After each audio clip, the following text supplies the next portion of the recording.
Here's Brody Brazil. The power play.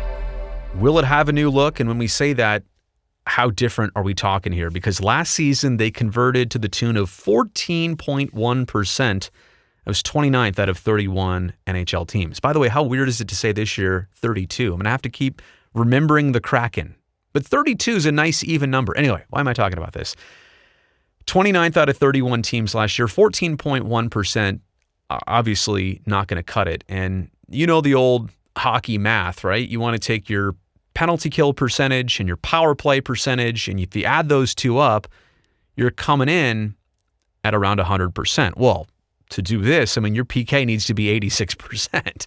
And, you know, that's very difficult. So the bottom line here is that 14.1%, not good enough.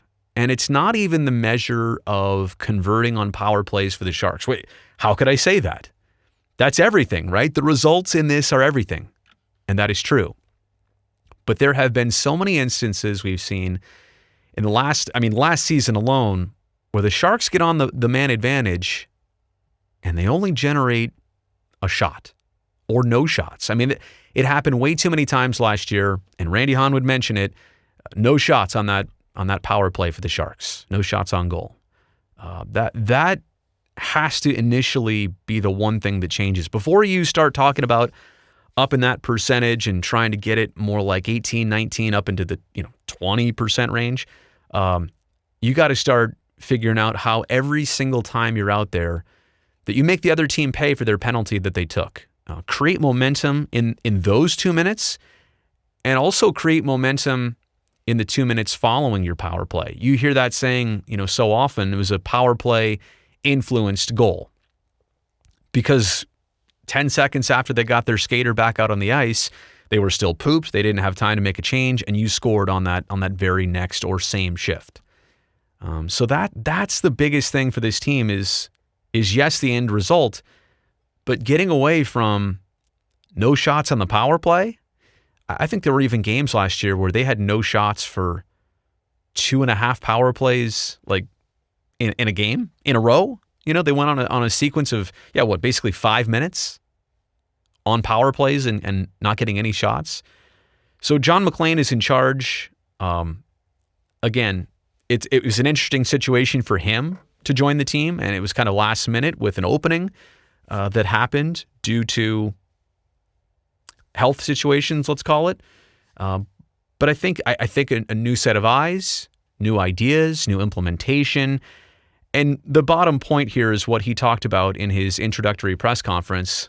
And I have, Burns and Carlson numbered there, and whether they're together on a power play unit, whether they're separate on a 1 and 2 unit, do you go with a strong power play unit? Do you try and have that PP1 always be it for you, or do you try and make them equally stacked so you can start 2 and then go 1, or you can have different looks?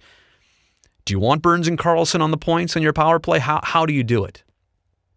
That's all remaining to be seen in the regular season.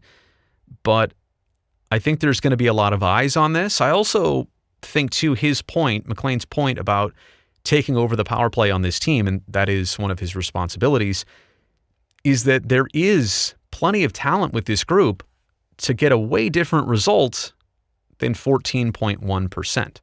Now, I'm not throwing anybody else in past seasons under the bus. That's not it.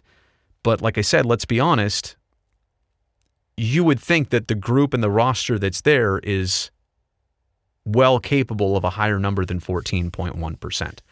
So on the total list of things, where does this stack of importance? It's probably top 3. There's no lie. Team defense and goaltending for me is number 1. This is probably 2 or 3. I really think the other thing that's just simply in the mix is team chemistry. And we'll get to more of that in just a second. But this is probably top 3 for me this season.